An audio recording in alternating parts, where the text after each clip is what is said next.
All right, Caleb. Week 5 is in the books. Great week. It's going to probably go down as one of the best weeks of the entire college football season. It really feels like some of the teams are starting to separate now. What were your just general thoughts on the week? I thought there were plenty of games where pretty intriguing. There were many matchups that maybe not even necessarily like ranked matchups per se, but like almost every game felt like it was going to overtime or going right down to the final seconds. So I thought it was very interesting, and thankfully Texas didn't play because chances are they could have gone into an overtime by the way the other games went, and I just wouldn't have to deal with it. But your game was kind of a nail biter for the most. Yeah, it was a nail biter. Unfortunately, yes. Yeah, no, I thought it was a great weekend. Um, Already started to see the chaos of the season starting. You Hmm. had the number 3, 4, 5, and 8 teams all go down, and I'm curious to see exactly how some of these teams are going to be ranked. We can get to that later. Hmm. Um, but it's going to be an exciting season because I don't know where you're going to rank some of these teams, and I don't know who's actually good. Yeah.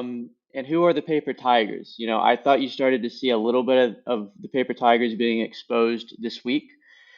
Um, but with that said, let's just get right into it.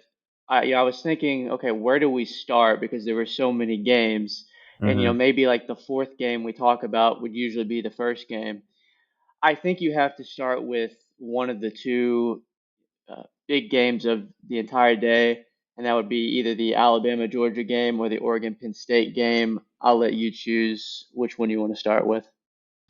We can just go with a Oregon Penn State game.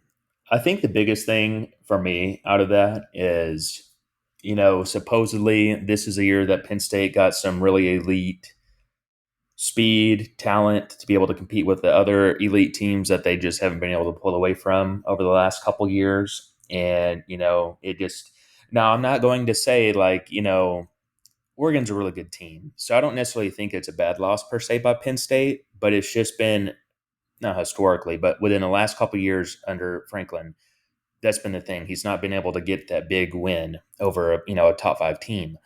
And there's already been questions, and we've had previous discussions. I'm not necessarily the highest on Drew Aller.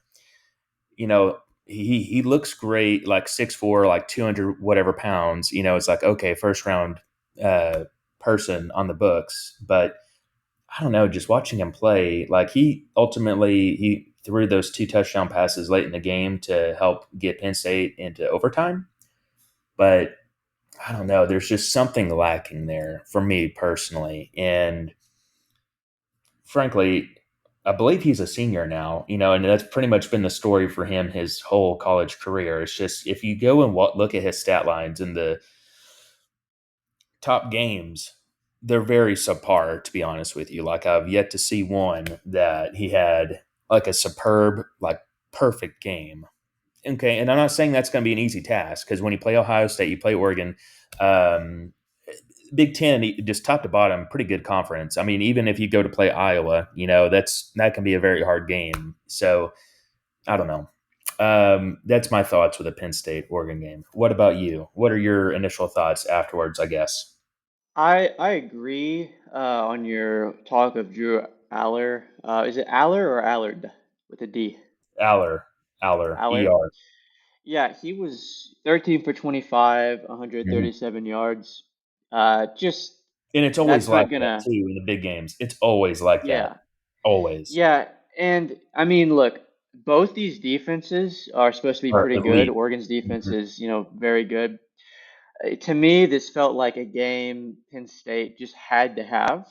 Hmm. Um, and I had seen all the talk all week about how Penn State kind of had this game circled all throughout the spring, all throughout the summer as a game they should be able to win. Now, granted, I don't want to be too hard on Penn State because Oregon is a great team, an Hmm. elite team.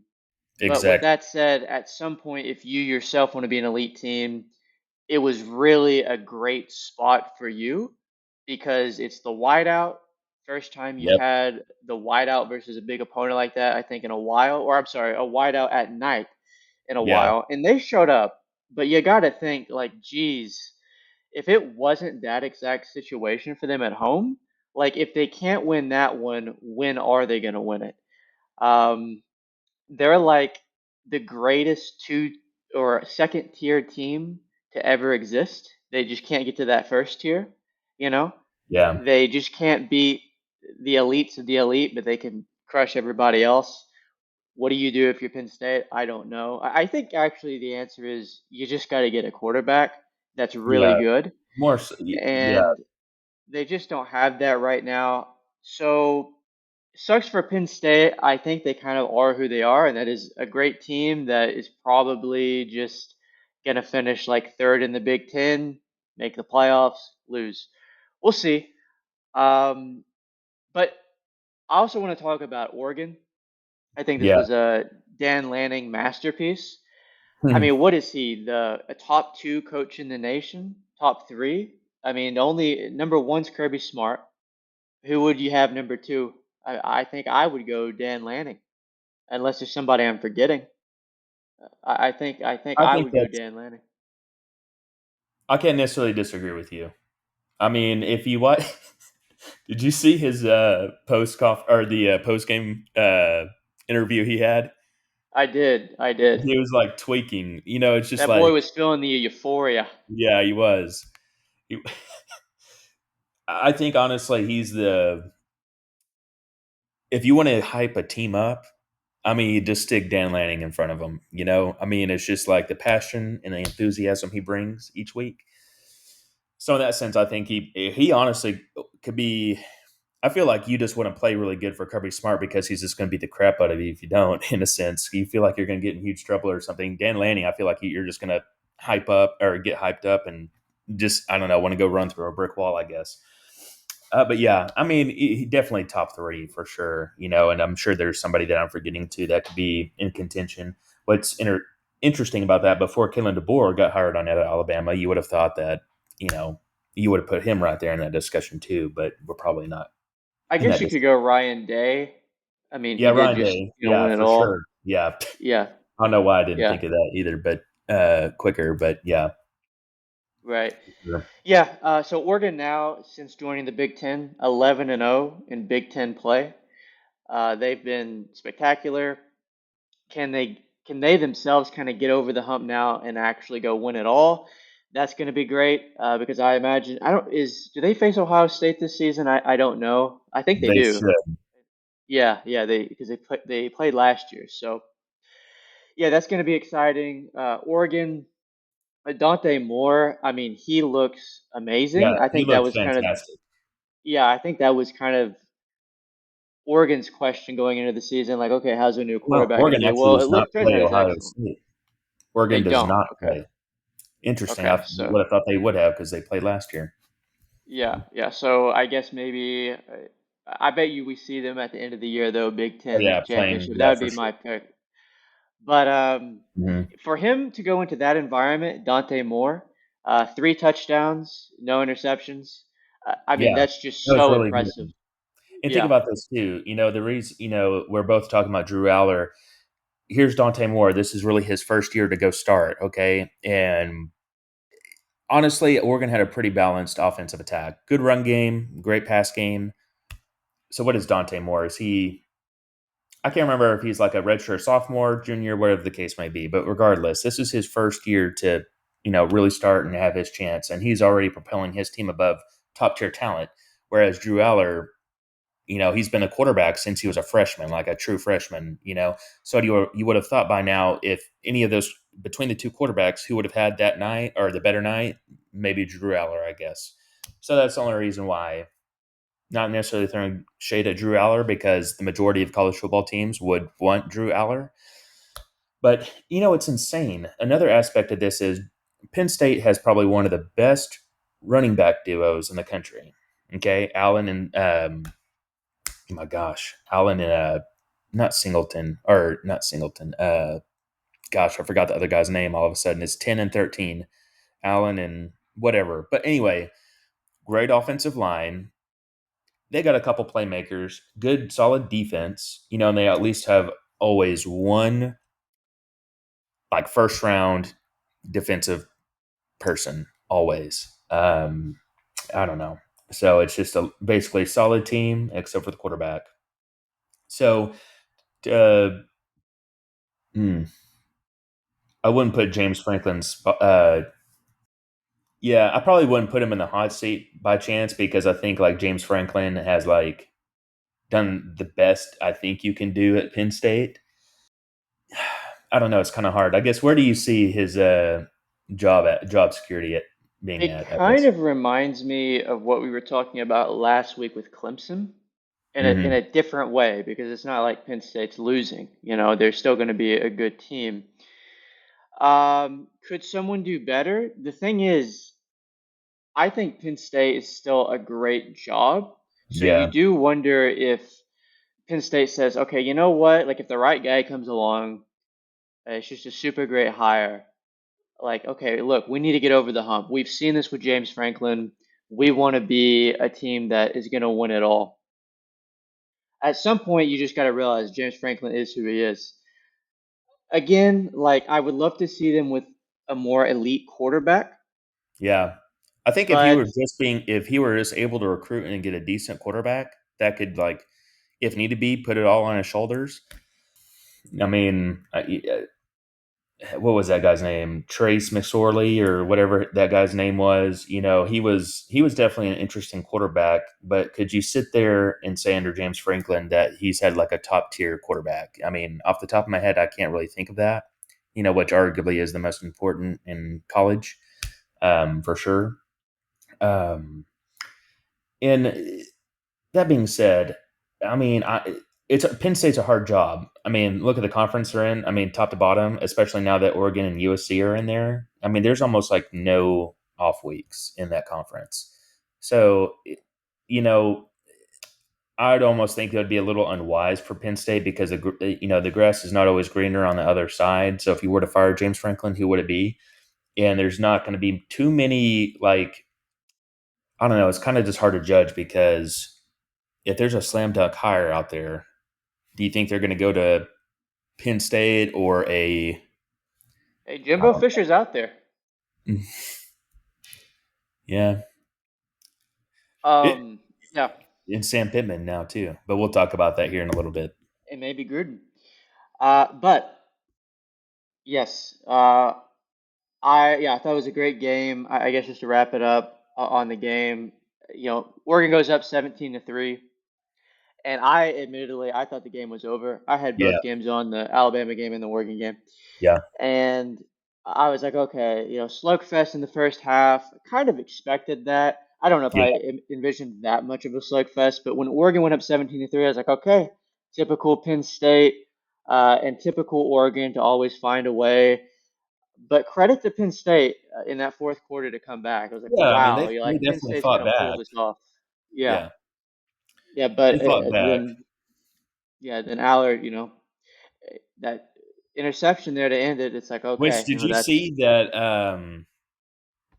Oh my goodness, I'm trying to forget that fumble where the player's knee like touched the blade of the grass at the very top, and they called him down.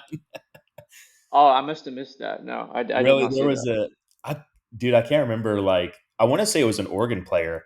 Like, basically, it may have been more than the top part of the grass, but I mean, it was very close. Basically, like an Oregon running back. Like, I guess you could say he got tackled and then he was able to get back up real quick, and then he got tackled after that, and the ball came out, and then Penn State recovered it and went like, I mean, basically, he almost went to the house with it, but Mm. his knee was like touching that much of grass. Like it didn't go down to the Mm. ground. It was just, anyway, very close call there. And gosh, if he did not get called down, that could have really changed the game. So anyway, Yeah. Okay. Yeah. Great game. Glad we got to watch it. great But there was atmosphere. another game. Great atmosphere. Great atmosphere. Another game going on at the exact same time. Alabama, Georgia. Unfortunately. Yes. Yes. Um, what a win for Alabama. They Hmm. ended Georgia's 33 game home win streak. which is, I didn't know this because I'm sure you saw the stat that Alabama had beaten Georgia, what, 7 of the last 8 times, 6 of the last 7 times? But Yeah, that was the first game at Georgia of those seven yeah, times. which is kind of crazy to Uh, think about, to be honest. right, right. So, what were your takeaways from that game? I think that Florida State loss by Alabama could have potentially, like, basically woke him up. And Ty Simpson played really good last night. Georgia's a really good team. Still a Kirby Smart defense. So for Ty Simpson to have played like that, I just really think that, I don't know, maybe it was a mental thing just going to the Florida State game. I don't know if they had the attitude of, okay, we're just going to go out there and beat these guys. But anyway, I guess maybe a sleeping giant got woken up or something after that loss. They just went out there and took care of business. And I mean, the last year Georgia's offense was handicapped because they didn't necessarily have a wide receiver that could go the distance and stretch out the defense too much. It's largely the biggest thing. They could run the ball and they could dink and dunk, but they didn't necessarily have like a speedster or anybody to stretch, so you could kind of collapse on them a little bit. This year, that's a little different. They have Branch, which actually I think transferred from USC. This is his first year, 5-star wide receiver. Definitely can stretch the defense. Speedster, he's a little Swiss Army knife. I forgot the other guy's name, 86, but he's been catching passes all year. And Gunnar Stockton is like a multi-threat quarterback. The guy can pass it, guy can run it. So for Alabama to be able to get a win over Georgia, I think that is pretty impressive, to be honest with you. There's been enough reps in the season to where we're starting to see where the teams are, or where they can be. And so I think it was pretty impressive. What do you think? Yeah, I agree. I think the story here is Ty Simpson. I Hmm. think he just looks amazing. I think he's a It's a senior, weird, if I'm not mistaken. I think he's been at Alabama for 4 years, if I'm yeah, not mistaken, as a backup, which is pretty much unheard of nowadays. So that's some major respect to that. yeah. I think you have to start talking about him for Heisman because he's looked so good. Like I watched him versus Wisconsin, and then Louisiana Monroe. Yes, it was just Louisiana Monroe, but I mean, the Florida State win may be the best thing that could have happened to Alabama. It's a Yeah. weird thing to say, but it felt like last night Alabama arrived, which is a crazy thing to say because, like, when did Alabama leave? Well, they kind of left last year, and it looked like they were just going to be part of the SEC chaos, one of those Hmm. teams that's could be up or down, but I think they Yep. showed no, like, we're still the elite of the elite. You never know with those week 1 games. Like, Yeah. yeah, both teams had all offseason to prepare, but you just never know. Like Florida State able to put together like the perfect game plan for whatever reason. Maybe it's just a Practice bad is spot different for than the games, for Alabama. sure. Right, right. So yeah, I thought it was super impressive. Alabama, they had to have this. I mean, they still have some tough Oh, for opponents sure. later on in the year. They lose this, and they're kind of they're never going to be irrelevant, but they were going to have a really hard time getting into the playoffs. They would have had Well, to that have would been have been Alabama's. I mean, I don't want to say that Wisconsin is not a good, like a quality team, but for all intents and purposes, there's a huge disparity between the talent on both those teams. So that right. being said, if Alabama had lost yesterday, the two quality teams that they've played this thus far that could compete with them in a game, they've lost. So the storyline would probably be, okay, can Alabama even win against a decent team this year? And I know Florida State lost on Friday to Virginia. That was a crazy game too. I'm sure we'll talk about it here in a little bit, but I still think Florida State's a pretty good team, and I think Mike Norvell is a great coach still. So the way that Alabama lost to them, yes, that was like, ugh, you know, not. I mean, I liked it because I don't like Alabama, but um, from the perspective of a, or from an Alabama fan perspective, I'd be pretty happy where my team's at. Looks like they've arrived, like Yeah. you said. Well, funny enough, Alabama may be the team to save Florida State's season because Oh Florida yeah, State, with yeah, that loss, I don't think they're going to beat Miami this week. That'll be a good game. But if Yeah. they lose to Miami this week, all of a sudden they're a two-loss team. One of their Hmm. losses is versus unranked Virginia. They're ranked now.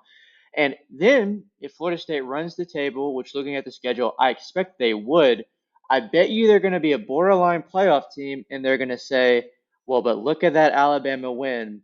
And if Alabama has arrived by that time, by end of the season, if they're a top Yeah. five team, Alabama, Florida State can say, hey, look, we have that Yep. win. So that's going to be very interesting. Funny thing in this game, I don't know if you felt the same way.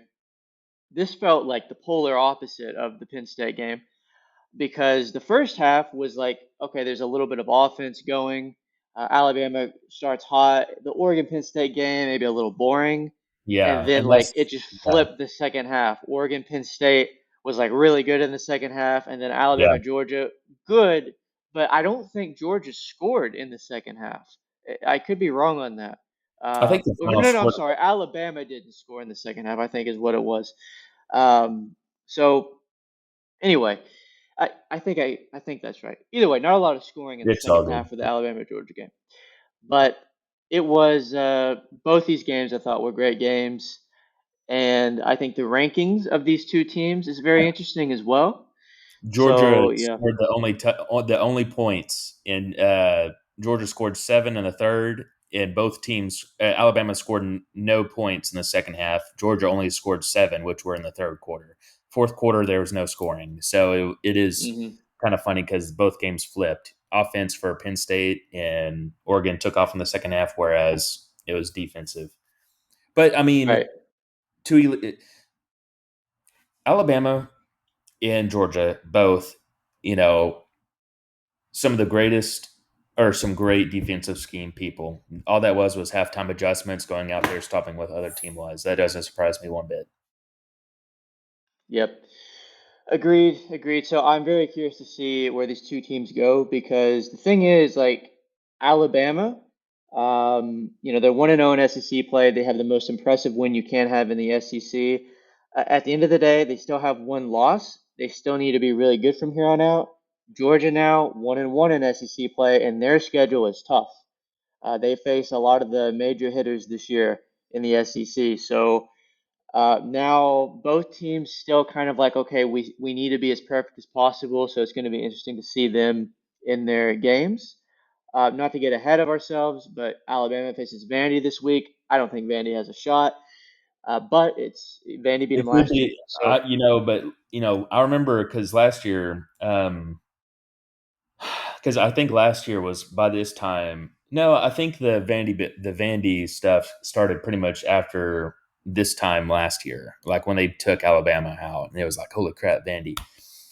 I was not able to watch that game last year, like sitting down because we were playing golf and whatnot. But I remember going into it like, did many people give Vandy a shot? No. And Nick Saban, the rat poison that he came up with, like we had more fans than their fans in their home stadium or whatever. And it was just funny how they played that after Vandy beat them or whatever. But anyway, do I think Vandy has a shot? Sure. Any team has a shot. And honestly, I believe they're 5-0.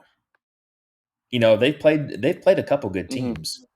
So I don't know. We can see, but Ty Simpson has kind of warmed up, and you know, there's still a disparity in talent for sure. I mean, Diego Pavia for Vandy, he's a great story, and would you want to run through a brick wall for the guy? Yeah, you would, but there's Yeah, only a certain point that could take you to. right. Yeah. Well, the problem is, I think for this game, last year the game was at Vandy. Yeah. This year at Alabama, and Alabama remembers the game last year, Oh, for so sure. I think they may They be in probably circled trouble. it. They Yeah, probably yeah, circled it after last year's game. So right, right, yeah, they're going to be ready. for sure, for sure. Okay, I guess moving on now. I think we just go to what was probably the third uh, best game in terms of implications, and that would be Ole Miss against LSU. Mm-hmm. And I thought this was a good game, Yeah. and I think Ole Miss might be the SEC's hottest team right now. There's definitely a good argument for that because, again, I know there's questions on LSU, but I still think that they're a great team. Ole Miss, I just every week they look really good. Really good defensively, really good on offense. Which the whole time that Lane Kiffin's been there, I mean, the offense has never really been a question. Just they've really started to be able to recruit some really good defensive guys and kind of shore up the defense. And I mean, you kind of see what the product of that is now. I mean, they're really good. Yeah, agreed. Watching the Joel Klatt show this week, he was saying how Ole Miss was the year's most overrated team to this point, and USC was the most underrated. And boy, did he have that wrong! It's was the opposite. I think Yeah. Ole Miss 13 underrated actually. I will just say Well, yeah. they Yeah. put Ole Miss as the number 4 team in the country this week in the AP poll, and at first it's like, wow, that's a big jump. But honestly, I mean, I'm fine with it. Well, I'm as far completely as fine where with it. everybody or who everybody else has played and who Ole Miss has played, which I mean, this was by far their biggest game, but I mean, not too Yeah, many of the top ranked teams have played like good quality games. Okay, or even like like okay, like Texas for instance, we played Ohio State, and the other games we've played have been like lesser talented teams for sure, and that's the majority of the country. Not many teams have actually went and played like other schools from their conference. Okay, they may be lesser, but still, depending on if you're in the SEC or even the Big 12 was a little bit more competitive this year, or Big 10. I mean, those are still pretty good games. And Ole Miss, they've now beat LSU, Kentucky. I want to say one more, but I can't think of it Tulane, off the top of. Arkansas. Yeah, right. Yeah, they have a tough schedule remaining too. They've got at Georgia, at OU, and we'll see if Materia's back for that OU game. If they can get through those, the schedule actually looks pretty good for them. So yeah, Ole Miss is going to be an interesting team to watch. But Hmm. as far as the game itself, I don't know if you felt this way. I went back and watched some highlights, and I watched the game as it was going on. But I was also watching my A&M game, and that took up the majority of my time. But I was watching this game.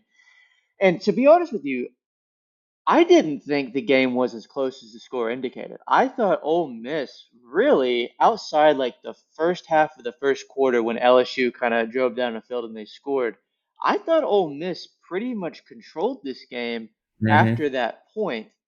And really, the LSU shouldn't have been in it at the end because if you remember, Ole Miss, I know they had that one fumble.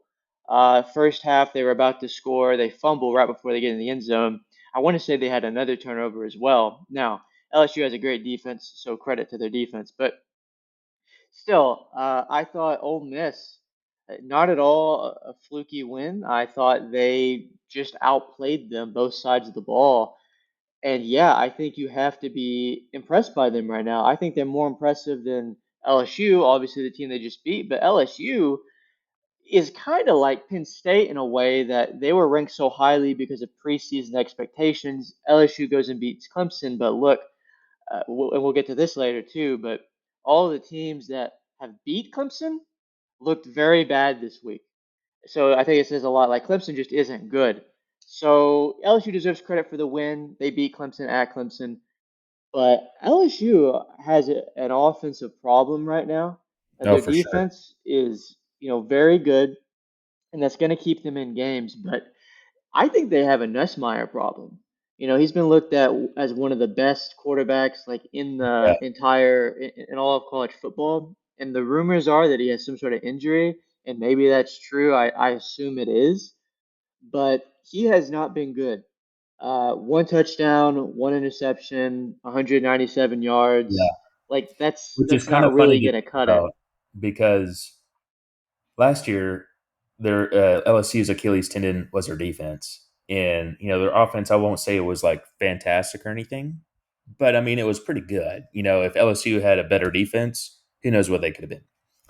Now it's kind of I don't want to say like it's flip flop for sure like this year because really I know like going into this game, Caden Durham, LSU's best running back, wasn't available, which That's not to say like, oh, that lost them the game because, like you said, Ole Miss can pretty much controlled the whole game, and Ole Miss basically made the game one dimensional to where only Nussmeier could throw the ball.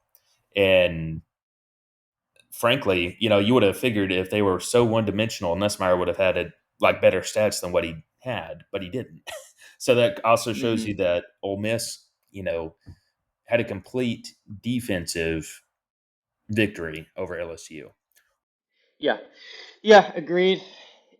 So I think both these teams are going to be fascinating to see. There's still some very big games on their schedule. Yeah.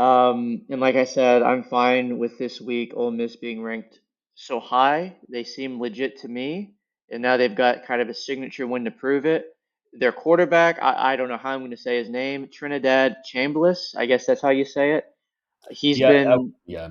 I meant excellent. to bring that up. I'm curious what Lane Kiffin. I mean, Lane Kiffin's probably got to keep Chambliss in there when his other quarterback gets healthy. But it'll be kind of the interesting question because honestly, you never really want to have a team where there's two like potential quarterbacks because if Chambliss, whenever the other quarterback gets healthy, comes back, if he starts to get a little shaky, people are gonna like, oh, put the other guy in, whatever. And I mean, honestly, though, I feel like Chambliss has like won the QB spot. I mean, like they're 5-0, I think 4-0, 5-0, one of the two against the talent that they've had to go against so far. Not saying it's the best, but it's pretty good up to this point, and arguably the best that out of the country of how many good quality opponents that played.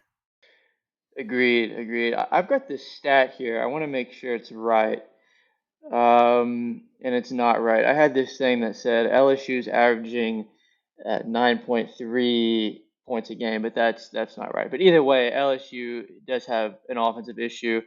I'm curious to see what they're going to do. Their remaining schedule: host South Carolina, who's a train wreck, but then they go to Vandy, and I think that's a losable game. That could be an interesting Oh one. yeah, for sure. They host. This is very interesting for LSU. To Vandy, host A&M the very next week at Alabama. So Oh, that's really? quite the gauntlet there. And then That is. they end the year at OU. So, they can't really afford losses. And I'm looking at their schedule like that's tough. Their road games are tough. At Vandy, at Alabama, at OU. I mean, that's, you know, I'm curious to see Brian Kelly. Is he on the hot seat? I don't think so, but Yeah, people are questioning him. I mean, he hasn't really done anything yet, and this was kind of supposed to spectacular. be their Other than year. Jaden Daniels' Heisman victory, that's really it. Yeah, Which yeah. is crazy to think about because every team he's been with up to that point has become like a national contender. And frankly, this is as easy a school he's been at to go and do that. I mean, you got Mm-hmm. Cincinnati, okay. I won't say it's impossible, but very, very hard to do what somebody like. It's hard to replicate what Brian Kelly did for Cincinnati. I remember them like what was it, 2009, 2010, whatever. I mean, they were ranked in the top five. I mean, that's kind of not heard of, to be honest with you. Notre Dame, yes, it is definitely like a prestigious school, but it's hard to get top tier talent in there just for the academic purposes. LSU, I'm not saying that their academics are questionable, but let's just say LSU is definitely a little bit more lenient on that, and top tier talent is all over the place here. So it is a little like Mm-hmm. I definitely think that LSU can correct the ship. Like if they can just have a more balanced attack and just take some of the pressure off Nussmeier, I think they can be fine. Can they Yeah. do that, though, is a question. Right. Right. Agreed, agreed. Okay, so some interesting storylines to watch there. Also, credit to Lane Giffen. He's been a guy who's also unable to kind of get over a hump himself. Like Ole I Miss has think that always was been pretty actually his good. first top five win. Was Yeah, it really? Okay, I think so. I interesting. want to say that. I mean, I really want to say that was his first top five victory. I'll need to go verify that, but I was like, oh Okay, wow, it's kind of surprising because I don't know. It just seems like he's had another victory like that in a sense, but maybe he hasn't. I don't know. But did yeah, you see the storyline of Will Weeks, the linebacker? yes, yeah, yeah. That's That was funny. interesting. Did you see Lane Kiffin's post game like comment? He said I did see it, but I forgot what he said. basically he just said that. like because Will Weeks apparently told Lane Kiffin, which I would not do this.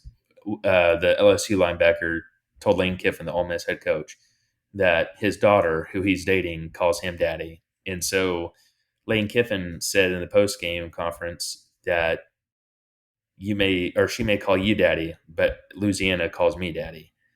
And anyway, it was kind Mm. of funny, but I uh, wonder if he actually said that to Lane Kiffin. I don't know. That feels yeah, I like something know. Lane I Kiffin find that maybe made hard up. to. I know. Yeah, I, I don't know about that one. maybe it was like a Michael Um, Jordan thing. Lane Kiffin just planted that there to just made it motivate up. himself or something. I don't know.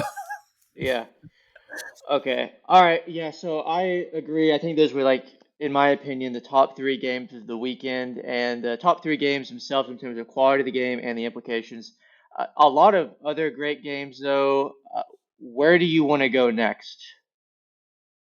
Let's do the Arkansas Notre Dame game. I know that wasn't necessarily like a Okay. flashy game. It wasn't necessarily competitive, but there is some new stories to it. I would say the main thing I got out of watching that game was just how dynamic Jeremiah Love is, the Notre Mm-hmm. Dame quarterback. I mean, he was just all over the place, and it seemed like every drive. I think the stat was Notre Dame had either 6 or 7 drives in the first half, and they scored touchdowns on all of them. And that's regardless of whatever team you're playing. That's really hard to do because it's basically saying you have to be perfect on every drive. In Arkansas, we'll get to it here in a moment and kind of discuss Sam Pittman and whatnot. But I would I say that Arkansas is a good team in the SEC? I don't know. It's borderline. I would probably say like meh to good, kind of. I think the quarterback's great. I think honestly he is definitely an interesting quarterback. I think that's their only shining spot, to be honest with you, just from what I've seen, is their quarterback. Um, Notre Dame, though, which we kind of had a discussion about them last week, that they've just had a really hard schedule. They're now 2-2. Uh, Marcus Freeman, I think he's got to be an argument for like one of the a top 5 coach at least, maybe top 3. I don't know. I think that guy's a great coach. They just went in there and like pounded them. Basically, I mean, Arkansas really didn't have a chance. I mean, there for like the first couple minutes, it was a little fight, but yeah, Notre Dame put them away Yeah. quickly. Well, I mean, Arkansas went up 3-0, and Hmm. then after that, it was never close. Yeah, I expected this to be like a shootout. One, because both offenses to this point have been very good, and yeah, two, both defenses have been very bad. So yeah, naturally, you expect a shootout.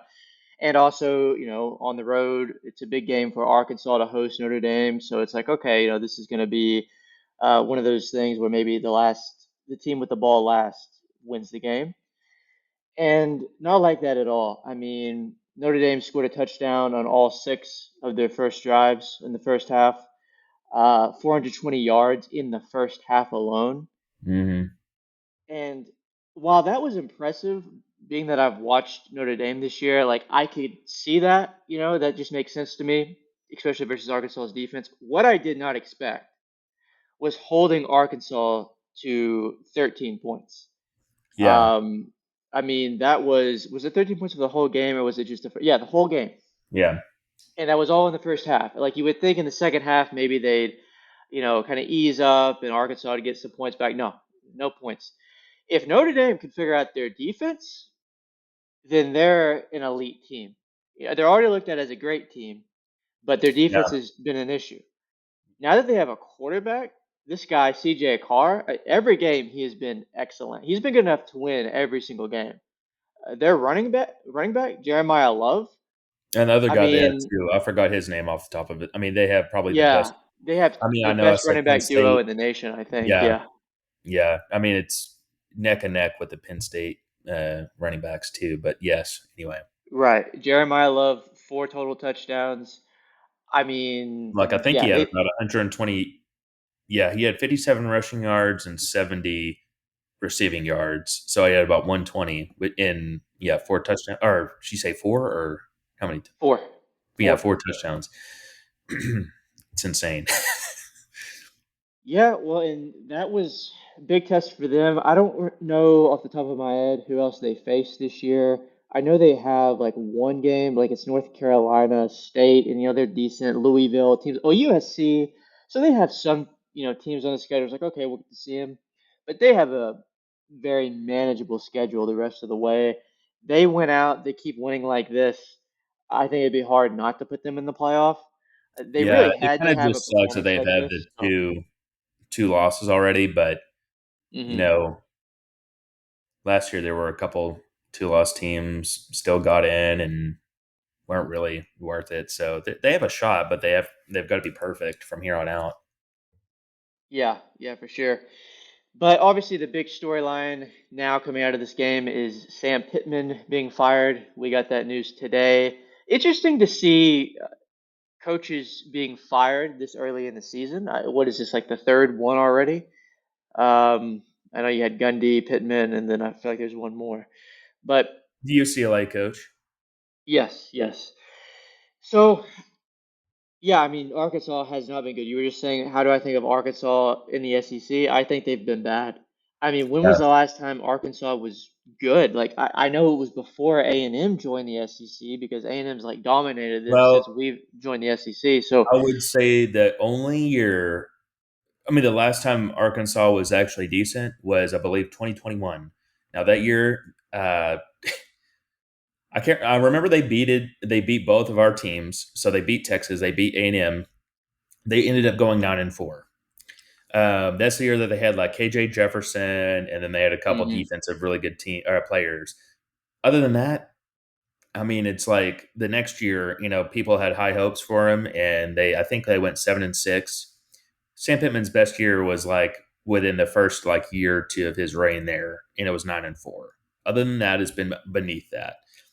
And I guess you could say my question is not necessarily that you've got to like rank them 1 to 3, but on the spectrum of all the SEC teams, where would you put Arkansas? Like, what tier would you put that school as a head coaching job? three. If it's three tiers, I do three. If it's four, I do four. I don't think much of the Arkansas job. I think it's a very tough place to win, tough Yeah, place to recruit because the competition is just better I than you. see. I was thinking about that actually on the way to church this morning.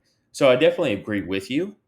However, unfortunately, this is the one thing I don't necessarily like about where college football is at the moment. But there is that aspect of the money. I mean, and Arkansas's got hmm some money, so it's like I get that you're not going to get the cream of the crop all the time. Like I get that, but I feel like there was just a lot lacking in like the transfer portal. Yep. And like I said, they got. I think they have a great quarterback. I think you stick that guy on a lot of other teams, and I mean it'd be a prolific offense. Which up to this point, Arkansas had pretty good um, deep or offense. Excuse me. Their defense has just been horrible, like you said, and it's just the consistency of just being able to get the players in and out. And I think the biggest thing with Arkansas or Sam Pitt or the coach, you're not going to get the cream of the crop guy. So what does that make you do? It makes you basically have to go find people that coaches have passed over and go find the diamond in the rough, so to speak. Just didn't happen enough. Yeah, agreed. And so I just don't know where Arkansas goes from here as a program. Like, again, like, what are your expectations? Do you expect to be top half of the SEC? I just don't see it. I mean, I just don't see it. I think they kind of are who they are. Every once in a while, could they have an outlier year? Sure. But at best, Which I just was think they're going to be, the last time they had one of those years was when they had their interim head coach, Bobby Petrino, yeah, yeah. which is And hilarious. It's yeah, hilarious full circle. Now he's the interim. right, right. And you know what? That is interesting. That is interesting. Like, could he figure something out? Because he's known to be a pretty good coach. So Yeah. it would not shock me, actually, if he's the next head coach. They just hire from within. I could see I that. mean, because who else are you going to be able to get there? I mean, if you have an established guy, like let's say for instance, out of the coaches that just got fired, okay, and you just threw Jimbo in there. Do you think Jimbo or Mike Gundy would go to Arkansas? I think Jimbo would. I think Jimbo Well, would love to Jimbo go is to kind of, Arkansas, actually. I don't want to necessarily say like a desperate situation per se, but Jimbo is I think basically if an he could get improvement. an SEC job, he'd take it. I'm just saying, I think it'd be a little hard to, because the reasons we just spoke about a couple minutes ago. I think it would sway some like top tier talent coaches from going there.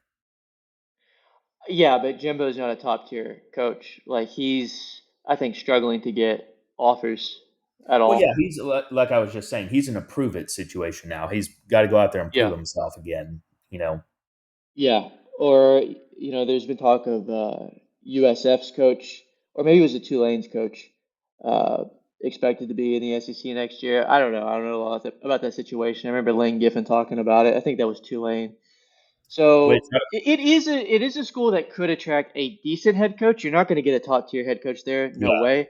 Kirby But a Smart guy or that's looking to move up a little bit, yeah, I could that see you could that. have there for a So couple years as a career improvement type of job. You know, right. not to necessarily take the subject off of Arkansas, but um, we can still talk about that a little bit. But I don't know if you saw that the Oklahoma State is talking to Robertson, um, the Falcons offensive coordinator. Which number one, I mean, gosh, that's got to be a great job because number one, you have Drake London, you've got Kyle Pitts, you've got Bijan Robinson. I mean, it's like Hmm. you've got more tools in the toolbox than the majority of the teams in the nation. But I don't know if you remember this, but Zach Robertson was the quarterback for Oklahoma State whenever Oklahoma State was like super good. Now, after Zach Robertson left, Brandon Whedon came in and took him to like they were ranked number one or ranked number three for a little bit. And they were really good. But Zach Robertson was really good quarterback for OSU. So it'd be kind of interesting. I feel like for Oklahoma State in particular, it'd be great to have an ex player that understands the culture and the outlook on the university, I guess you could say. Like he kind of knows because he's had the experience there as a player, kind of what it takes to get them and what he needs to do. I don't know. It could be interesting, but we can go back to the Arkansas stuff if you wanted to. I just thought about that. Uh, Yeah, no, that's interesting. I guess just to wrap up Arkansas, they are in a tough situation, especially the past year and this year. I don't think Sam Pittman's the dude, despite me saying what I'm about to say, but the schedule is like one of the toughest in the SEC. They've already had at Ole Miss, Notre Dame not in the SEC, but Notre Dame. The Memphis one was you look at, okay, you got to beat Memphis, but it's definitely not going to improve from here because you've got next game at Tennessee. You host A&M. Auburn should be able to compete with them. Mississippi State, who looks good, and then this is how they finish: at LSU, at Texas, and then they host Missouri.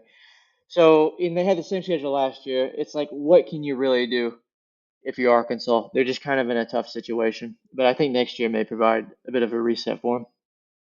Probably just dip into those pockets a little bit deeper next year. See what you can Yep. get and try to keep what Yep. talent you do have there. Yep. Okay, the next game that I would like to go to is I don't know how much you were able to watch this game because I know your setup is a little subpar. But did you watch a lot of the Illinois USC game? I watched the majority of that, which was it was pretty crazy. I w- uh, I was curious to see what kind of Illinois team we would get after the blowout that we experienced with them last week, and you know, I don't think USC is like an elite team, but I don't think they're a crappy team either. So it was pretty good. Yeah, I thought it was a great game. But with that said, I don't know how good of a game it should have been. Again, kind of like the Ole Miss LSU game in a way. I thought Illinois outplayed them like the entire game, really until the second half of the second half, and it was kind of like a shootout back and forth. But to me, it felt like Illinois forced USC to play the game they wanted to play, and that is Illinois playing from ahead, not allowing USC to have too much time of possession. And there were questions about Altmyer, Illinois the quarterback for Illinois, and how would he play in a somewhat big game. And I thought he played very, very good. Yeah, and And you're frankly, right, like, he's like even last year, like going back to last year. I mean, he played very good. You know, Illinois is a mhm. team where it's like, how do you expect Illinois to like really compete in the Big Ten with how many freaking like big schools there are? And Brett Belima has done a great job. And I mean, it's like if Texas were to go play Illinois, I would expect a hard team to beat. They don't really beat themselves. They run the ball effectively. They've got great linemen. And Luke Altmyer, I mean, is he like a top? I mean, I bet the majority of colleges would sit there and say, "Yeah, let's take him." But is he like Johnny Manziel or Vince Young or a Jameis Winston? No, but he is really good. Agreed, agreed. Yeah, I thought this was a major turning point game for both teams because USC kind of had the opportunity to say, okay, we've officially arrived on the national stage. I mean, there's been talk about them for the past several years, I know and they've every year never they're really been ranked able in to be the good. Yeah, top they're always 15. overrated. Yeah, And then this year, like I said, Joel Klatt said the most underrated team in the nation is USC. Like, oh, they're really good. And then Illinois was starting to look like, okay, they're extremely overrated. Why were they in the top 10? They got blown out by Indiana. And it's like, are they even good? And for them to win this game after the way they got beat by Indiana, I think was really impressive by Illinois. I think they showed that, hey, we are a legitimately good team. They belong in the top 25. USC, I don't know what it's going to take because even that being the case, it's not like Illinois is this just great powerhouse of a team. yeah, And they're again, not a juggernaut. However, they are a solid team. right, right. But again, like USC's got to win one of these games eventually, and they never do.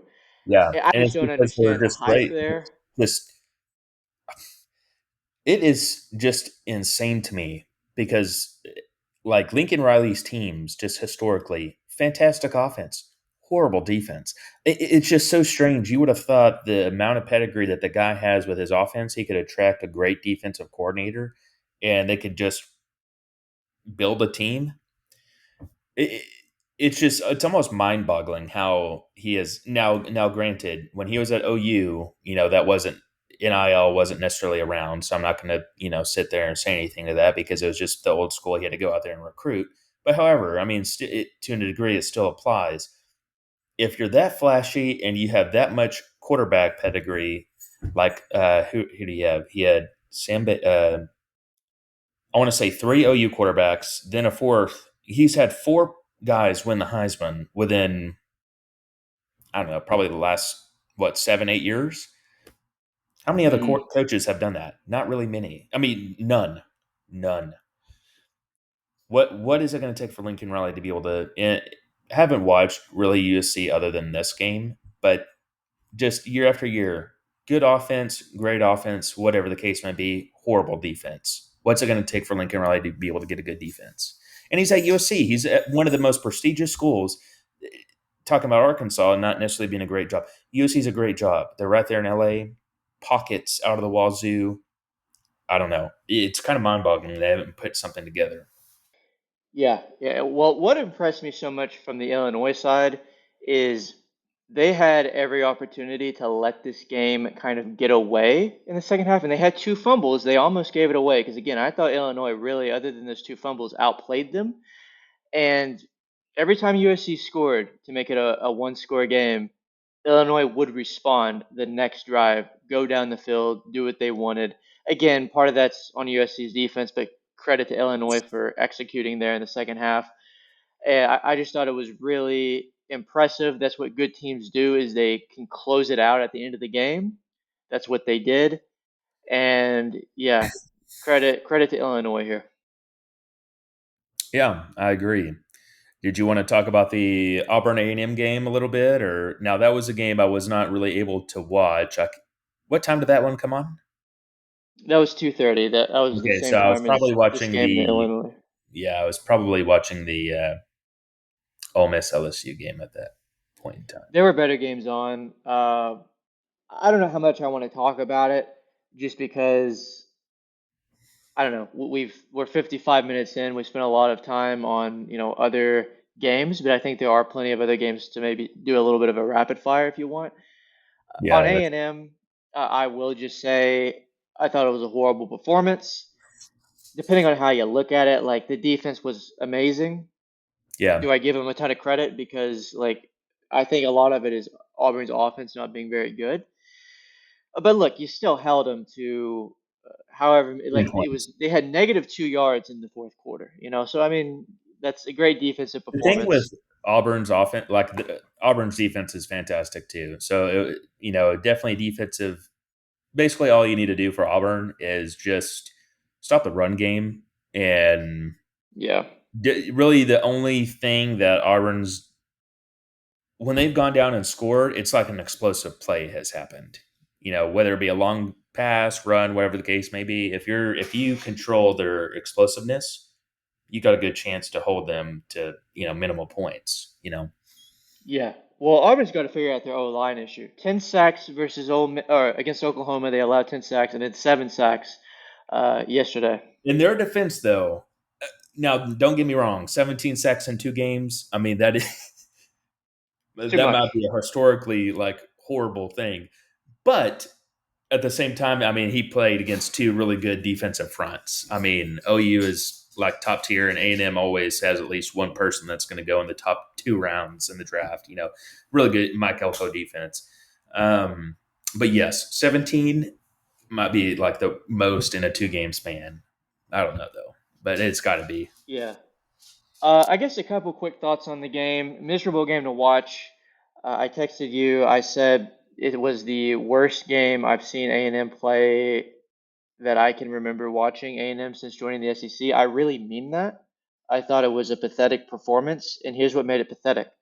You just said Auburn's defense is good. I think they are good, but here's the deal: we had 420 yards in the game, 420 yards to 120 yards, I think it was in the fourth quarter, and we were only up six. We should have. I'm not kidding. We should have won this game probably 31-3, and we didn't. We moved the ball fine, but then every time we got in scoring position, it was like dumb penalties, just dumb stuff, and I thought it was unacceptable. I mean, we've seen A&M's offense prior to this point be really good. Am I that worried about A&M's offense in the future? No, I'm worried about like just stupid penalties. And I wouldn't worry that much about it if it were a one-off, but I can tell you, watching A&M through the past several years, there are a lot of games that felt like this one, including the Auburn game last year. We outplay the opponent and we lose the game because of just like not being able to execute, finish drives, or stupid penalties. I thought it was unacceptable, and to be honest with you, Mike Elko better feel the same way because I thought he was a little too happy after the win. He's got to act however he has to act because he's in front of the media and his defense did play well. You're not going to win games. You're not going to get to where you want to be playing that game. I felt horrible about it. The only game that I felt worse is maybe when we lost to App State, several years ago under Jimbo. I thought it was unacceptable when you outplay the opponent the way you outplayed them, and yet they still have an opportunity to win the game at the end of the game, like Auburn did. I thought it was just horrible. I think Marcel Reed has been overrated. I'm tired of hearing like, oh, maybe we should put Marcel Reed in the Heisman conversation. Like, not at the top, but like in the top five. No, this dude has not looked like a Heisman. I'm not out on him. I am looking forward to the future on Marcel Reed. I'm glad he's the He's a guy. sophomore, right, or a Yeah, junior? he's a sophomore. He's a Yeah, sophomore. He's got plenty of time. It's not a long-term thing with me, but I'd like to see him hit some open guys first. I'd like to see him get a completion percentage around 60%. I think it was like at like 42% at one point the other day or yesterday. He hasn't been that great, and you think of him as a dual threat guy. He is, but he's mostly actually a pocket passer because he can't run the ball because he's so small. So whenever he runs the ball, he's more likely to get hurt. So he really only runs the ball a couple times a game. Uh, so I'm so tired of him like being overhyped. He's got to be a lot better. He's missing open guys. I believe in him, but I'm just tired of the overhype there. So anyway, A&M's 4-0, first time since 2016. Which We're number actually, six. I found that because I remember seeing that and I was like, oh, okay, that's actually kind of surprising. But anyway, Well, so here's the deal on that. A&M, the fourth game of the season from like 2011 to I think 2020 was always Alabama. Like uh, literally, that was our fourth game of the season. So it was okay, hard to be better than that. yeah, yeah. Um, but anyway, can they put it behind them? Sure. I still believe in the offense. I don't think the defense is going to be able to do that every week because I've seen them. I think that was a little bit fluky, and I just don't think Auburn's that good. I still believe in A&M. They're number six. They've got an easier schedule. I'm curious to see what they do the rest of the way. But my note on it is that it was a miserable game to watch, and I think the offense should be ashamed of themselves. So I don't know if you have any thoughts on the game. I mean, yeah, you took the words right out of my mouth. I'll Okay. be not to look forward to this upcoming week yet, but you know, I'll be very curious to see how Texas does against Florida because this, other than the Ohio State game, which we kind of talked about it a little bit last week, like you can't necessarily like put down a guy to have his like it was like Arch's third career start, but you can't knock it against our offense for not having the best day against Ohio State the first game of the season. But now going against Florida, I'm very interested to see how we come out and respond because that's a big game. Like that, arguably, is probably one of the biggest games of the season for us, just as far as implications go, to see where our team can go. We have an elite defense, but where can our offense take us? And we'll get that. We'll get a little nugget of an answer from this coming weekend. But to kind of go anyway, you were talking about your little woes with your team, which I was kind of expressing mine. I'm kind of curious about how Texas will come out and play. And last last weekend we had a bye week this past weekend or yesterday, but the weekend before that when we played. Oh my Sam goodness, Houston State. Sam Houston. That was Arch's best game. So I can only hope that he comes out and mimics that. But who knows? We'll see. And it'll be Here's interesting the to see. deal. Go ahead. Go ahead. Yeah, Well, I was just going to say it'll be interesting because here's the deal. This is just from what I've seen. So I saw this thing on Instagram where they rank like literally all the teams in the nation, and Sam Houston State is a bottom five team in the nation. So yes, Arch had a great game. I don't think it means anything. listen, I'm Uh, not saying I'm putting stock into that. Like, oh, he's Heisman content. I'm just saying that's like what number one. I think that people in the off season, like a lot of muted people, even admitted to like using his name as far as just getting clicks. Okay, so there was a lot of manufactured hype for Arch Manning, and I mean, I can't. I can defend that, I guess, because it's like you can just throw his name in there and get more money. I get it. I was never a guy that sat there and said, "Okay, Arch is definitely going to win the Heisman." Let's see how it goes. All I'm saying is that's what you expect your starting quarterback at Texas to do to a team like that. And he only played really about three-quarters of that game. And I think he had five total touchdowns. I think at just over 300 yards, and he only had like three incompletions. I mean, so it's pretty good. That's where the expectations are. So if he can mimic, I'm not saying he's going to go out there and do that against Florida, but if he can just put together a solid game against them, then we've definitely got a good chance. Um, yeah, I agree. And I think for Texas, the good thing about them was that yes, Ohio State was tough.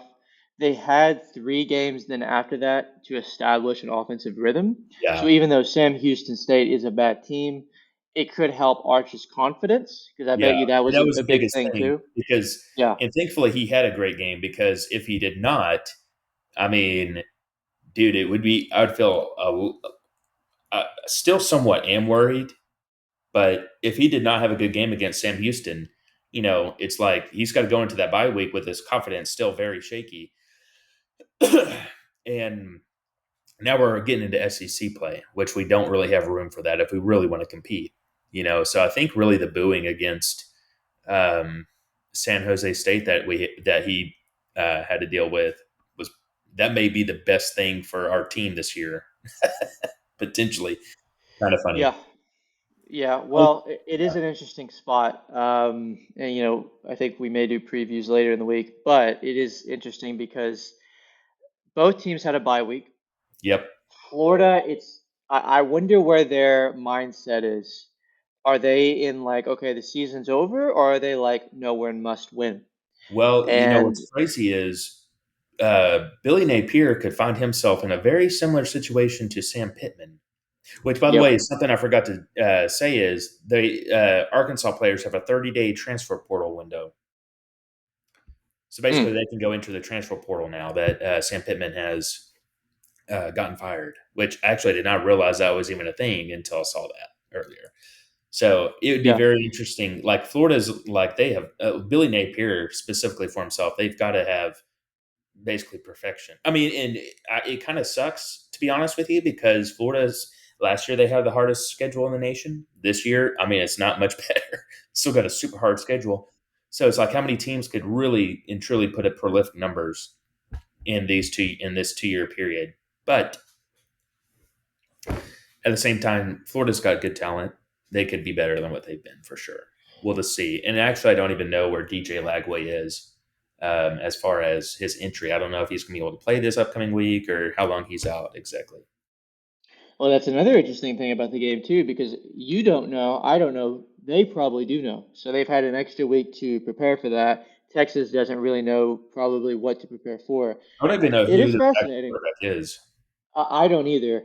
It is interesting because, you know, Texas, it's a step up in competition. It's a step down from Ohio State, but in terms of the defense they're playing, it's a legit defense.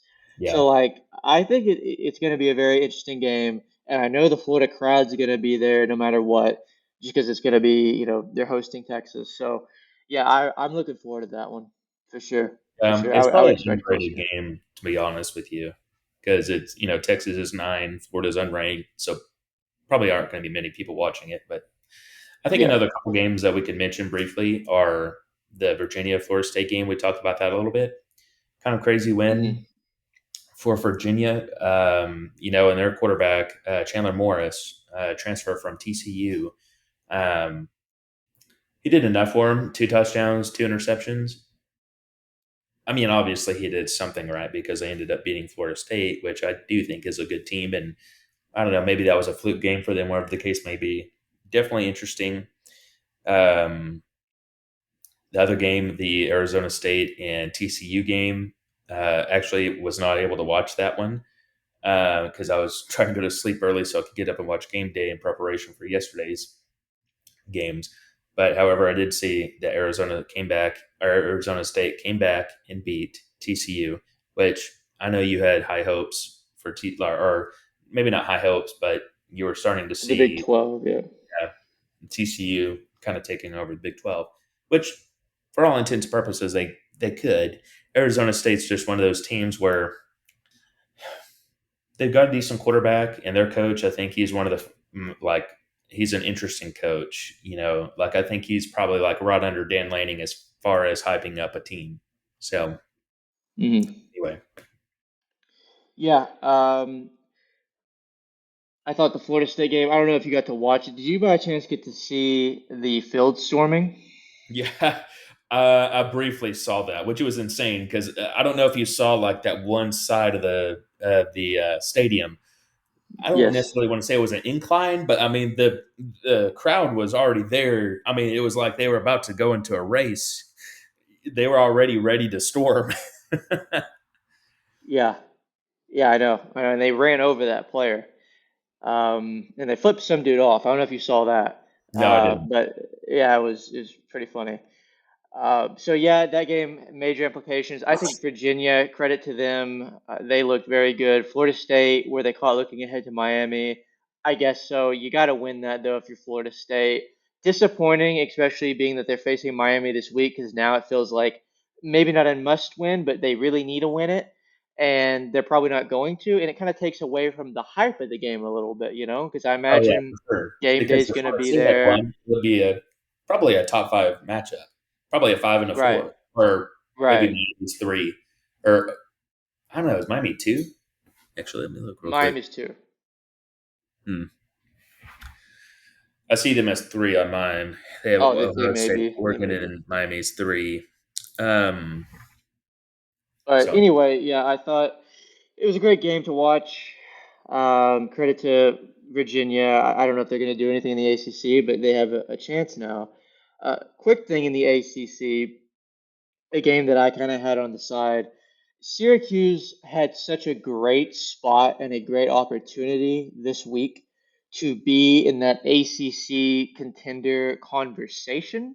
How far would they have gone? I don't know because obviously you have Miami and Florida State, but they hung with Tennessee. I watched that game week 1. They hung with them and then they lost at the end.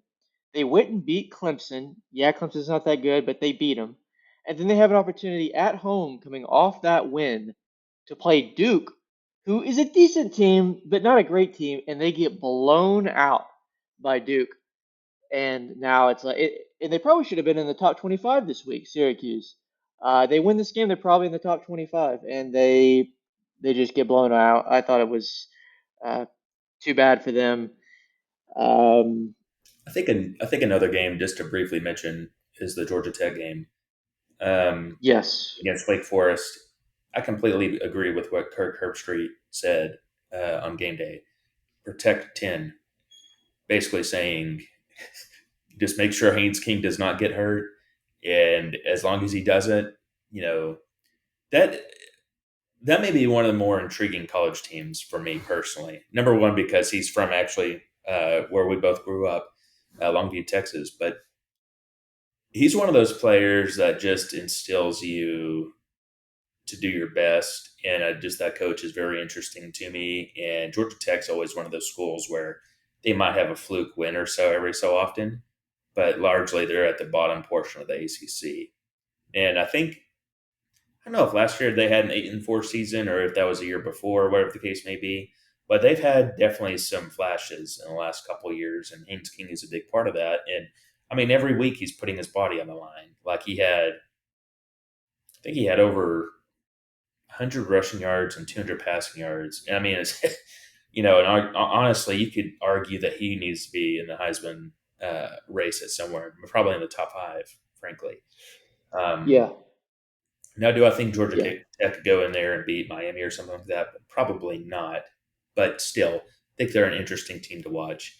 Um, I think Well, they that are just to finish up on Georgia Tech. They are interesting, and are they going to beat a big team like Miami? I don't know, but remember they nearly beat Georgia at the end of the year last year. that's That was true. a big. They I think that probably was like should two have or beat three Georgia. overtimes. Yeah, So yeah, I don't know how to feel about Georgia Tech because I watch them and I watched that Wake Forest game. Wake Forest outplayed them. Wake Forest should have beat them, but they won the game. Credit to them. They beat Clemson.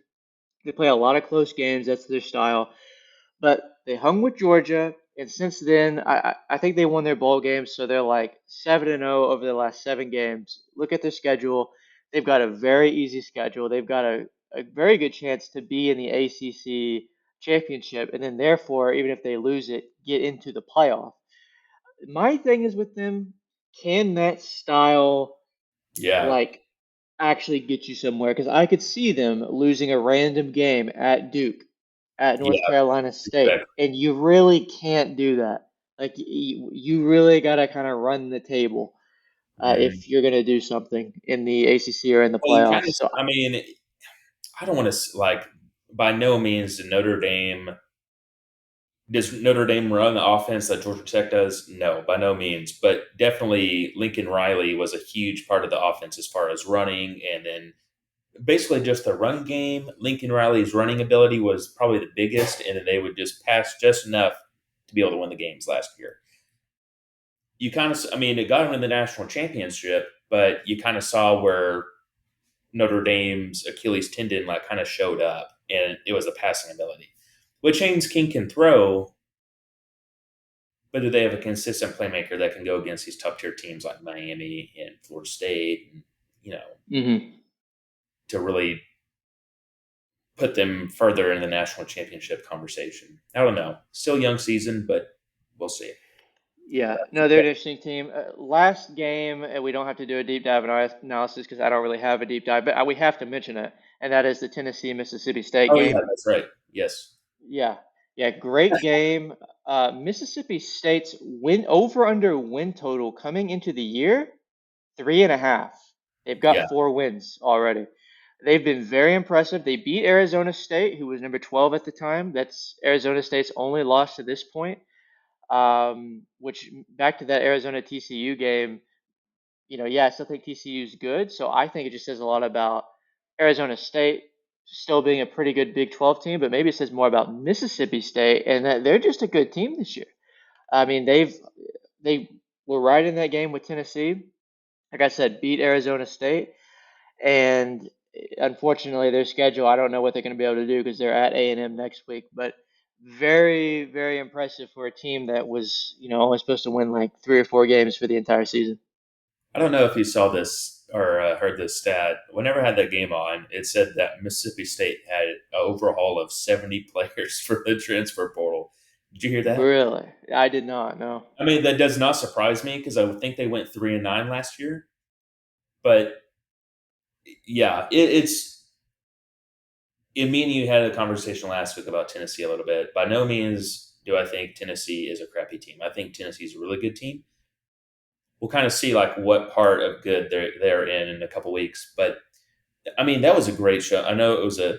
I hate to use the word great loss again, but they were very competitive with Tennessee, who just almost nearly beat Georgia the week before. Hmm. Um, like you're saying, the expectations for Mississippi State not high at all. Jeff Levy definitely exceeding expectations in his second year there. Yep. Agreed. I think it's a good transition into the final thing we talk about, and that is the AP poll that has just come out for the week. And you're saying how good's Tennessee? I think Tennessee is properly ranked. They're the number 15 team. I think that is who they are. And just by the way, we were talking last week, like should teams move up after losses? Well, last week Mississippi State was, if they ranked like through 30, Mississippi State would be like the 27th team in the nation. To me, like they should be in the top 25 at this point. They beat the number 12 team, just hung with the number 15 team. But anyway, those are my general thoughts on those two teams. Looking Yeah. at the poll, does anything stand out to you? Um, the only reason why I would maybe say like, oh wow, or whatever, like at Oklahoma being number 5 right now, is because their quarterback situation is kind of, I wouldn't say like up in the air, but with John Mateer having to have surgery on his hand and being out for the next couple weeks, definitely I think Oklahoma, and you could even arguably put them maybe a spot or two higher if John Mateer were healthy. But that's yeah. I mean, I'm kind of surprised to be honest. I don't know. Maybe the Georgia like going down from 5 to 12. I don't know. I think you could still probably. I don't know. I guess it's fine, but it's a little shocking. I guess. Yeah, I'm actually okay with Georgia. I think they did it right. I'm glad they put Alabama in the top 10 because, as much as people want to talk about SEC bias and how there's an Alabama bias, I think lately there's actually been kind of an anti-Alabama bias. So I was worried that, oh, Alabama, because they lost the first game and they beat Georgia, they're only going to move them up to like, I don't know, 13 or something. I'm glad Alabama's in the top 10. They deserve recognition for the win. I'm glad Indiana's in the top 10 now. The first thing that stands out to me that I don't necessarily agree with, I get why they did it, but I don't think anyone has a more impressive resume to this point than Miami. Like, I think Miami has a better argument to be number one than Oregon.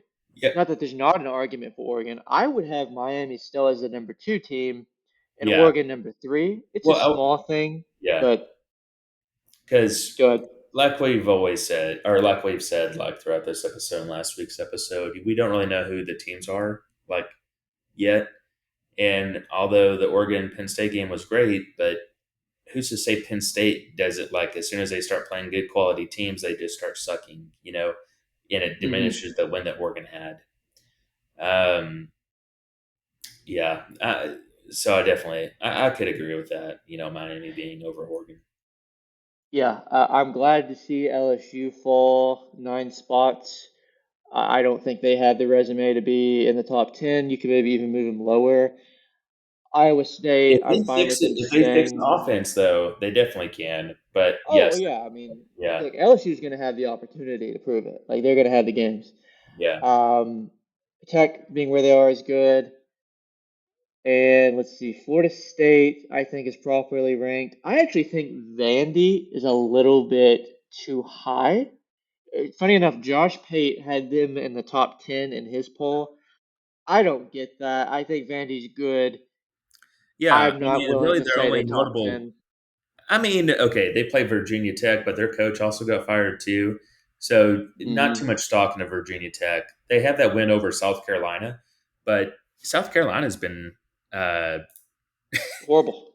yeah, they honestly, it's like a people were having high expectations on them that for this year, and I was like, yeah, I mean, I'll be excited to watch South Carolina for whatever reason. I've always kind of liked the Carolina teams, Clemson, South Carolina for whatever reason. And I remember when what was that guys? Steve Spurrier was at South Carolina, and they were really good. And I really loved what was that running back's name, Lamichael, whatever his name was, and he tore his ACL and kind of messed up his college career. But anyway, um,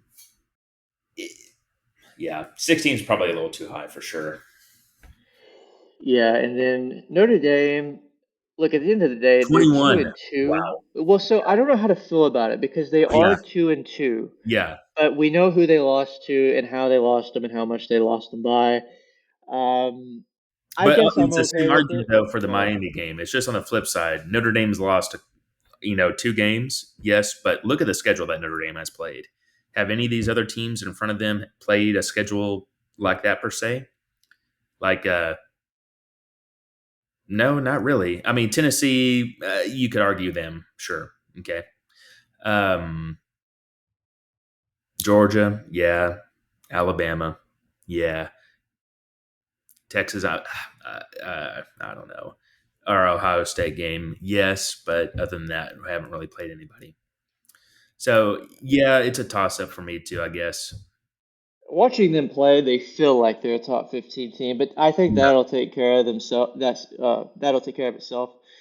In terms of the rankings, Illinois, I was kind of expecting to be in the top 20, but I get it. yeah. I'm okay with that. I think Missouri maybe. I mean, look, they're 5-0. Do they have a signature win yet, though? No, but again, like I think for the most part, it's fine. Again, I don't understand the Oregon Miami thing, but I think for the most part, the poll's fine. My biggest problem actually with it is seeing BYU move up. I don't think they should have been ranked last week, and they barely beat Colorado this week. I know no one watched I the see that. game because it My was at goodness. 10 p.m. Yeah, it's probably just Um, at the pad with Big 12 teams or something. I don't know. right. So I'm good with Virginia obviously being ranked after their win. Arizona You know what? State, fine. I just have to say, I think USF should be ranked, and Mississippi State. I would put those teams above BYU and They're Arizona State, actually but that's just my 26. opinion. South Florida is 26 with Yeah, 53 votes. So, yeah. now to think about it, man, to be honest with you, like, I would almost argue that Notre Dame needs to be higher for sure, like probably around that 15, 16, because um, literally both of their losses, and I know A&M 6, but for all intents and purposes, two top 5 teams, they lost to you guys by 1 point, okay, and then they lost to Miami by what 3 points. So we're talking about just two losses against two top 5 teams by 4 points total. The other teams that they've played, which for granted, they played Arkansas, which, like we said, okay, not the greatest school, but they're not a slouch by any means. And then they played Purdue, which I'd put Arkansas probably a slide above Purdue, and they manhandled both of them. So what other school, though, can you think of that has played against two top 5 teams? Nobody.